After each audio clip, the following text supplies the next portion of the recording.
Buenas tardes, soy la doctora Jimena Belén Carpio y vamos a hablar de imágenes del intestino delgado. ¿Qué métodos de evaluación tenemos? Al intestino delgado lo podemos evaluar a través de radiografías simples, a través de un tránsito de delgado con técnica de simple o doble contraste, con ecografía, tomografía, resonancias o por video cámara endoscópica. La radiología simple nos va a servir para evaluar la distribución gaseosa abdominal, para descartar niveles hidroaéreos, para descartar aire libre en la cavidad, evaluar compresiones extrínsecas o la presencia de calcificaciones. ¿Cuáles serían las indicaciones por las cuales deberíamos estudiar al intestino?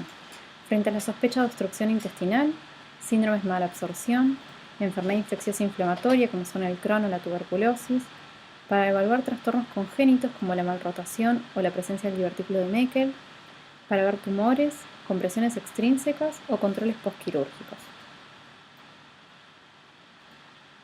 Dentro de los estudios que teníamos para estudiar el intestino delgado, tenemos el tránsito de simple contraste. Para realizar este estudio solo requerimos ayuno de la noche anterior.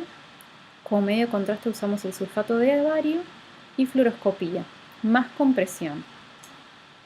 Es importante, si bien acá dice metoclopramida, que solo se utilice frente a los pacientes que tienen un tránsito muy prolongado.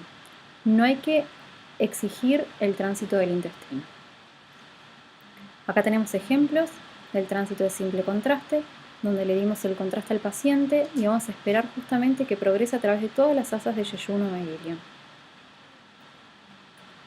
Recordemos que este estudio finaliza cuando el contraste ha llegado a la válvula iliocecal. También tenemos el tránsito de intestino delgado doble contraste. En este caso se lo denomina enteroclisis, ya que utilizamos como medio de contraste negativo la metilcelulosa. Vamos a utilizar anestesia local faríngea, un catéter que lo vamos a introducir hasta el ángulo de Treitz, bario como contraste positivo, la metilcelulosa como contraste negativo y fluoroscopía. Una vez que el contraste positivo alcanza las asas que se ubican a nivel de la pelvis, se va a comenzar con la infusión de metilcelulosa. Se va a colocar hasta que el contraste llegue al ilion terminal. Durante la fase de doble contraste no se debe utilizar la compresión, ya que podemos lograr que el bario se mezcle con la metilcelulosa y así pierda el efecto del doble contraste. La metilcelulosa tiene como función impulsar el bario hasta el colon, dilatar las asas mostrando las valvas conniventes y su distensibilidad, y gracias a la baja difusibilidad que tiene la metilcelulosa preserva la interfaz entre el bario y la misma, lo que favorece el efecto de doble contraste que permite estudiar asas superpuestas. Las ventajas de la metilcelulosa es que permite justamente mejor valoración de los detalles mucosos frente a un tránsito de simple contraste, es un estudio muy rápido y no se produce floculación del contraste al comprimirlos. Acá tenemos un ejemplo donde vemos la sonda nasogástrica, cómo está llegando hasta el ángulo de Treitz, y una vez que lo superó, ahí empezamos a instilar el contraste positivo. Y aquí ya tenemos una imagen con metilcelulosa, que es el contraste, la adquisición en doble contraste. Ahí vemos las asas yeyunales al comienzo y cómo se empiezan a cantar un poco las de ilion.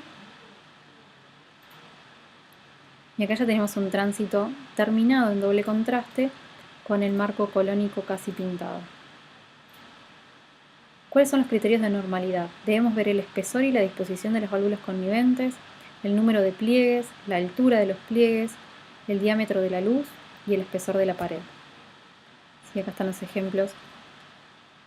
Debemos saber que en los estudios varitados el diámetro de las asas no debe ser superior a 4,5 en el yeyuno, o entre 3,5 y 2,5 las de ilion, dependiendo si es un tránsito de simple o de doble contraste. Debemos ver el grosor de los pliegues y el número que haya por centímetro. El tránsito de intestino delgado de simple contraste frente a la enteroclisis tiene como ventaja que es más confortable para el paciente y también para el radiólogo, pero como inconveniente tenemos que el tiempo de exploración es más largo, siempre y cuando no le colocamos metoclopramida, el flujo de contraste no es constante y no se puede valorar en detalle la mucosa. Muchas gracias.